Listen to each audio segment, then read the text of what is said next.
Monggo, silakan.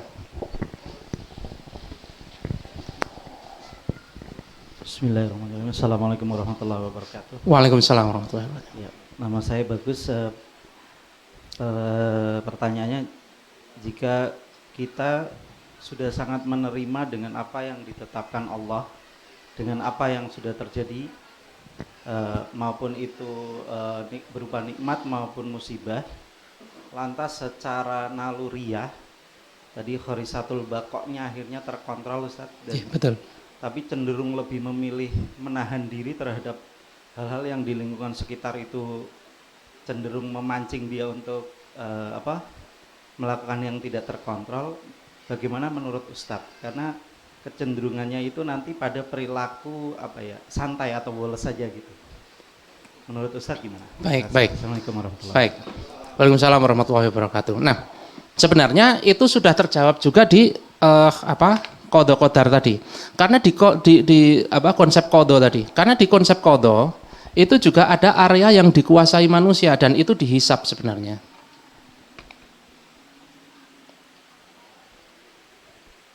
Nah, di area ini justru yang dihisab itu di area yang ini.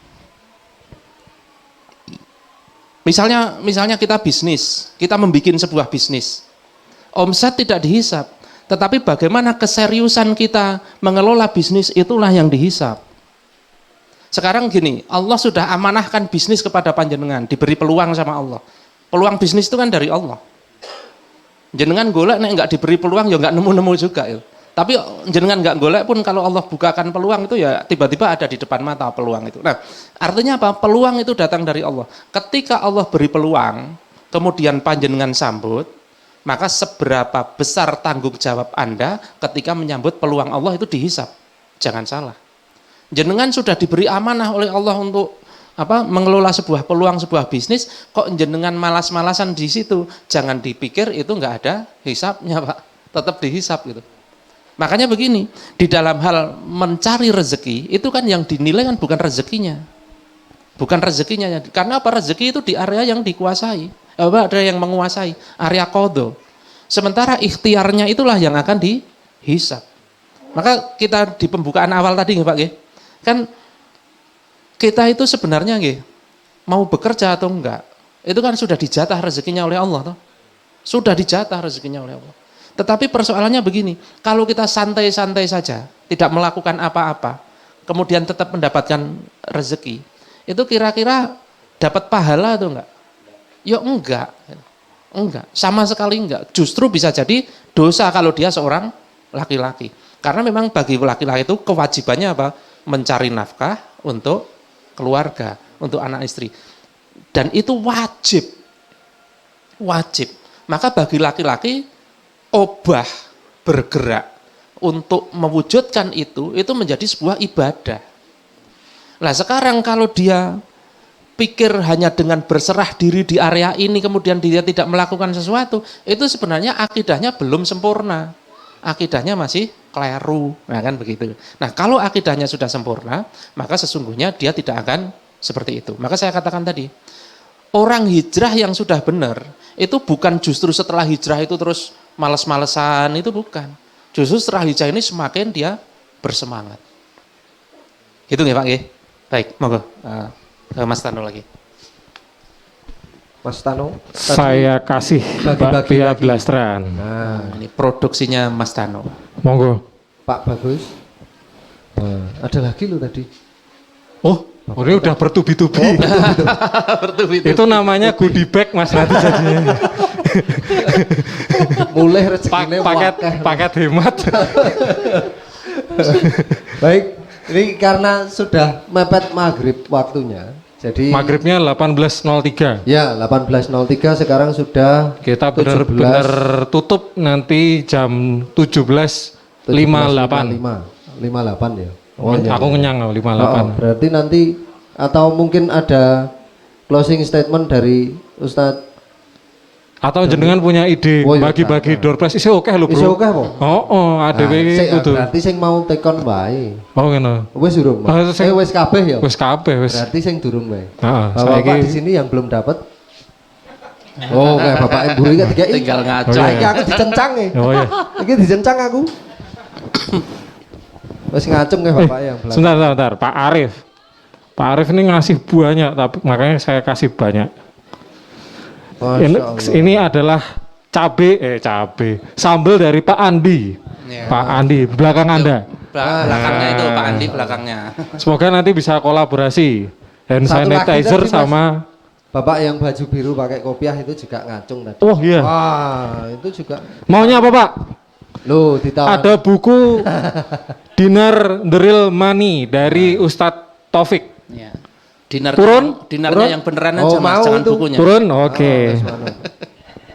Nek dinarnya nanti dulu, Pak. Memang harus obah untuk dapat dinar. Siapa lagi?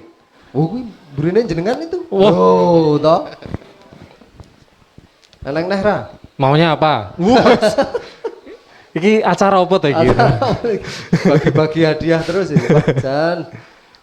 Ini acara Lomo. besok sambil diumumkan. Pak Fat mungkin udah pernah dapat. Ini bapaknya ini mungkin. Ini deterjen cair Pak. Masya Allah. Dari sesama peserta juga itu dari Mas Adrian. Ya, Itu. terus itu Siapa lagi? sudah. Siapa yang Itu turun? loh, Bapak ini. Oh ya. Berkopiah ini. Wah. Pak Pia dari saya aja. Mbak Oh, Piati Pak. aku dari Mas Tano. Baik, ini juga sekaligus pengumuman Bapak. Untuk pekan depan acaranya bareng dengan beliau, Ustadz Agung Nugroho Susanto. Beliau pemiliknya Laundry Simply Fresh. Sudah Simply ratusan Prime ya. juga. Terus kemudian Simply ada Prime. Simply Homey. Betul, itu Betul, jadi- grupnya Simply Group ya. Simply Group. namanya. Jadi insya Allah kita akan membahas lebih dalam mengenai bagaimana cara membangun bisnis dan mengelola bisnis sesuai dengan syariat. Wah, ini sing larang ini. Mungkin Ya. udah ditunggu-tunggu ya. Ini Iya. iki kok isinya meng sinau Oh. agama terus gitu. Tapi kemarin sudah betul langkahnya berarti toh. Kata Ustadz Doni tadi kan akidahnya dibenaki sih. Lagi Akidahnya gas-gasan. benahi dulu. Baru nanti gas-gasan urusan muamalahnya. Karena TMP bisnis ngaji, dakwah gaspol. Nah, Takbir. itu dia. Allahu Allahu Akbar. Akbar. Dan juga door prize. Gitu. Oke, mungkin ada closing statement dulu dari Ustadz Doni nggih, sebelum kita tutup. Monggo Ustadz. Atau ada pertanyaan terakhir? Ada pertanyaan terakhir? Pak, Oke, monggo. Pak Arif silakan Pak. Monggo, silakan.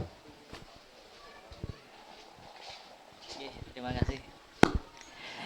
Begini Ustadz, pertanyaan saya ini adalah tentang qada Allah ya, bahwasanya wajib ridho sehingga tidak akan sedih dan harus mengambil pelajaran. Pertanyaan saya, bagaimana cara kita mengajarkannya? Misalkan kepada seorang anak yang kemudian oleh Allah dia diberikan cacat sejak kecil. Pasti dia akan protes bahwa kok Allah membuat saya seperti ini. Nah, ini kira-kira bagaimana strategi pendampingnya atau orang tua untuk bisa menanamkan qada ini kepada anak yang secara akal tentu saja ini membutuhkan sebuah penjelasan sesuai dengan level yang dia miliki. Nggih, terima kasih itu aja. Nggih. Matur nuwun Pak Arif. Jadi begini. Memang manusia untuk bisa menjadikan akidah ini sebagai pertimbangan bagi seluruh keputusan dan pemikirannya, itu memang tidak bisa mak bedunduk bahasa Jermannya begitu. Harus melalui proses. Misalnya ya, kita diberitahu bahwa rezeki itu dalam kekuasaan Allah, qada Allah. Itu kalau belum mengalami benar ya nggak akan paham. Hanya paham secara ilmu yakin, ini seperti itu. Nanti kan ada ilmu yakin, ada ainul yakin, ada hakul yakin. Kalau ilmu yakin itu baru informasi-informasi saja. Jenengan sekolah itu ilmu yakin, ilmu yang pengetahuan yang didapat dari ilmu. Bisa jadi jenengan belum praktek. Misalnya kuliah manajemen perusahaan, tapi belum tahu ngelola perusahaan, itu namanya ilmu yakin. Kalau ainul yakin itu wis mengindra secara langsung, soal rezeki, mungkin bagi anak-anak itu masih ilmu yakin saja soal rezeki. Tetapi bagi pebisnis itu kerasa tenan bahwa rezeki itu benar-benar datang dari Allah, benar-benar di luar kendali kita. Itu pebisnis yang benar-benar merasakan. Kalau pegawai belum terlalu, paling dapatnya sebulan sekali gitu. Kalau pebisnis itu kan bisa per detik, bahkan tidak hanya per hari, per detik gitu. Itu ainul yakin. Terus nanti kalau sudah mengalami berkali-kali kemudian mengkonfirmasi dengan akidah, dia akan sampai pada hakul yakin. Ketika sampai pada hakul yakin itu dia benar-benar mengadopsi akidah itu sebagai seluruh pemikiran dan seluruh keputusannya. Nah, kepada anak yang masih kecil, yang akalnya juga belum tentu sempurna, kan bukan gila maksudnya, tapi gini, anak itu kan ada pertumbuhannya dari bayi, kemudian masih hadonah itu masih dalam pengasuhan ibu, kemudian memasuki masa mumayyiz itu bisa membedakan, gampangannya indikatornya bisa membedakan kanan dan kiri, nganggo sandal wis ora kleru kiwa tengene, itu mumayyiz.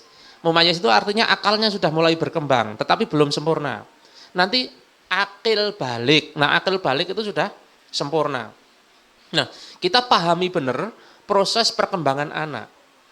Kita mengajarkan tentang akidah qadha qadar kepada anak yang masih mumayyiz, ya tentu saja tidak dengan bahasa yang seperti ini kan begitu kan. Kalaupun kita memberitahu kepada dia dengan bahasa yang terbatas, tentu pemahaman dia terhadap konsep itu juga masih terbatas. Wajar seperti itu, enggak apa-apa, enggak masalah. Nah, nanti makanya begini, menginstal ilmu ini, menginstal akidah ini itu tidak koyo laptop diinstal langsung dadi, itu enggak. Kalau menungso enggak seperti itu. Untuk menginstal sebuah akidah di dalam diri seorang muslim itu bisa jadi berkali-kali, diinstal pisan isik mental, diinstal besok lagi 20%, diinstal besok lagi 30% dan seterusnya. Setelah dia mengalami 70%, dia mengalami berulang-ulang 100% begitu. Jadi wajar kalau anak kita yang masih kecil, katakanlah difabel, cacat gitu nggih, ketika kita beritahukan bahwa ini sudah qada Allah, mungkin dia awal-awal masih protes itu. Ya enggak apa-apa, enggak usah dimarahi juga karena dia belum mengalami secara hakul yakin. Nanti pada fasenya dia akan mengalami bahwa kecacatan dia itu pasti ada sebuah kebaikan di balik itu. Pasti nanti ada titiknya dia paham sampai seperti itu. Dan mungkin bisa juga disampaikan kepada dia bahwa hisabnya orang yang sempurna dan hisabnya orang yang cacat itu tentu saja berbeda. Itu menjadi semangat bagi dia bahwa akhirnya itu justru kayak semacam keringanan bagi dia dibanding orang-orang yang terlahir secara lengkap. Itu yang bisa saya berikan Pak Arif. Gitu nggih, matur nuwun. Langsung ditutup mungkin nih. Ji. Closing statement mungkin Monggo. dari. Ya, closing statementnya tidak ada, bahwa intinya kita sudah bahas panjang lebar tadi. Semoga ini tidak hanya menjadi pengetahuan, tidak hanya ilmu yakin. Saya yakin panjenengan juga sudah mengalami berbagai hal soal rezeki, soal lain-lain sebagainya. Dan kemudian ini menjadi pengokoh kuat bagi panjenengan. Tidak hanya di bisnis, dalam menghadapi segala macam kehidupan. Akhirnya hidup yang tadinya sempit itu ketika kita sudah memahami Islam, akhirnya hidup kita jadi jembar. Akhirnya kemudian kita tidak dresulo, tidak kemerungsung dan lain sebagainya.